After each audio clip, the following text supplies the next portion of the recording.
5ই August আমি কি ইচ্ছে করে পালিয়ে গিয়েছিলাম, নাকি আমাকে তাড়িয়ে দেওয়া হয়েছিল? আমি মনে করি এই সত্যটা আপনাদের সকলে জানা প্রয়োজন।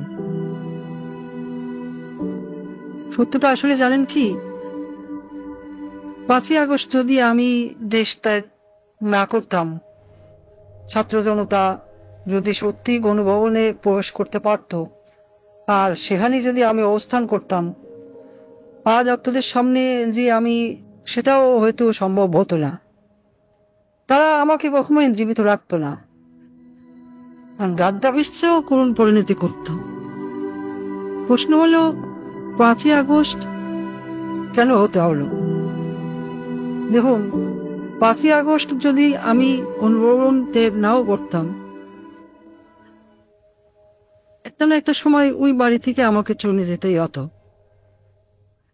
5ই আগস্ট না হলে 5 জানুয়ারি, আর তা না হলে 5 এপ্রিল। 16 বছরে মানুষের মনের মধ্যে জন্ম হওয়া ক্ষোভের বিস্ফোরণ, সেটা আজ হোক কাল হোক হতোই। পরপর 3টি নির্বাচনে দেশের প্রজন্মকে ভোট দিতে দেয়নি। তারা আমার উপর যেভাবে খেপেছিল, আমার পতন না করে তারা ঘরে ফিরত না। আসলে আমার পরিবার পরিজন আর দলের নেতাকর্মী, তারা এই যে দেশে যে পরিমাণ দুর্নীতি, লুটপাট আর রাজধানীর রাজত্ব কায়েম করেছিল, শক্ত হাতে তা দমন না করতে পারাই হয়তো আমার রাজনৈতিক জীবনের সবচেয়ে বড় ব্যর্থতা। বা নিজের ভুলের কথা যদি বলি, আমি চেয়েছিলাম দেশকে উন্নত করতে, কিন্তু বলে গিয়েছিলাম সুশাসনের কথা, জনগণের ভোটের অধিকারের কথা। কিন্তু প্রশ্ন হলো, ঘৃণা কি শুধু আমার একার প্রাপ্য? আমি কি একা একা এই দেশ রোধ করেছি? আমার তো একটা পরিবার ছিল, একটা বড় দল ছিল। তারা তো উন্নয়ন উন্নয়ন বলে সবসময় কান ঢালাবলা করে ফেলত।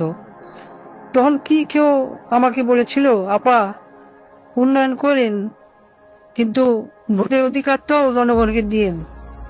কেউ বলেছিল? আমি এত বড় ভুল পথে চলে গেলাম, আমার পরিবারের কোনো সদস্য আমাকে কোনদিন একবারের জন্য বলেছিল? কেন? আমি কি শুধু তাদের কাছে টাকা কামাই করার মেশিন ছিলাম? আমাকে ব্যবহার করে শুধু আমার দলের নেতা কর্মীরা পয়সা কামিয়েছে তা কিন্তু না। আমার নিজের আপন বোন, সে তো রাজনীতির রও জানত না, কোনোদিন রাজনীতিতে নাম লেখেনি, কিন্তু দেশের ব্যাংকগুলো থেকে 12 আনার টাকা পয়সা সব লন্ডনে নিয়ে গেছে। লন্ডনের ব্যাংকগুলোতে যে টাকা আছে, সেগুলো তো কোথার দৈত্য বিয়ে দিয়ে আসেনি। আর যেসব পুলিশ সদস্য আমার কথা শুনে ছাত্রদের উপর গুলি চালিয়েছে বলা হচ্ছে, তারা কি শুধু আমার ক্ষমতা রক্ষার জন্য গুলি চালিয়েছে, নাকি নিজেদের সম্পদ রক্ষার জন্য গুণ খুন চালিয়ে সম্পদ যেভাবে কামাচ্ছিল তা যেন চালাতে পারে, সেজন্য গুলি চালিয়েছিল? এত এত রক্তপাত তারা করলো, তাদের দিকে থুতু দিচ্ছেন না কেন? ঘৃণা কি শুধু আমার একার প্রাপ্য? কোথায় আসবে নজির? সে তো আমি ক্ষমতায় থাকতেই দেশ থেকে পালিয়েছিল। 50,000 টাকা বেতনের চাকরি করে সে কিভাবে 20,000 কোটি টাকা কামিয়েছে? হ্যাঁ, আমার ব্যর্থতা, আমার ক্ষমতা ব্যবহার করেই তো এরা এত সম্পদের মালিক হয়েছে। দেওয়ার প্রশ্ন, যত সব ঘৃণা, সব কি আমার একারই প্রাপ্য? সবকিছুর জন্য যেন আমি একাই দায়ী, এই প্রশ্ন আমি রেখে যাচ্ছি। পরমাণু বিদ্যুৎ প্রকল্পে $12 বিলিয়ন থেকে $5 বিলিয়ন আত্মসাতের অভিযোগ উঠেছে। শেখ রেহানা কেন এত টাকা দাবি করলো? সে রাজনীতি করবে না, কোনো অপকর্মের ভাগ নেবে না, কিন্তু প্রকল্পে প্রকল্পে সাদাবাজি করলো, দেশের ব্যাংকগুলি লুট করলো। কিছু বললেই বলে বাপ তো তোর একার না, শেখ মুজিব আমারও বাপ। আমি বলি দেশ লুট করা বাপের গোদ তুলি না। এই দেশে হয়তো এমন মানুষই বেশি ছিল যারা আমাকে ভালোবাসে নাই, ঘৃণা করেছে, কিন্তু আমার বাবাকে তো ভালোবাসত।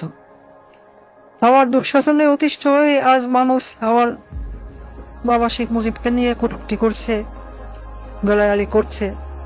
কিন্তু একটা আজব বিষয় শুনুন, আমি যে এত বড় ভুল পথে চলে গেলাম, আমার পরিবারের কোনো সদস্য, আমার মেয়ে, আমার ছেলে কোনোদিনও একবারের জন্য বলেনি।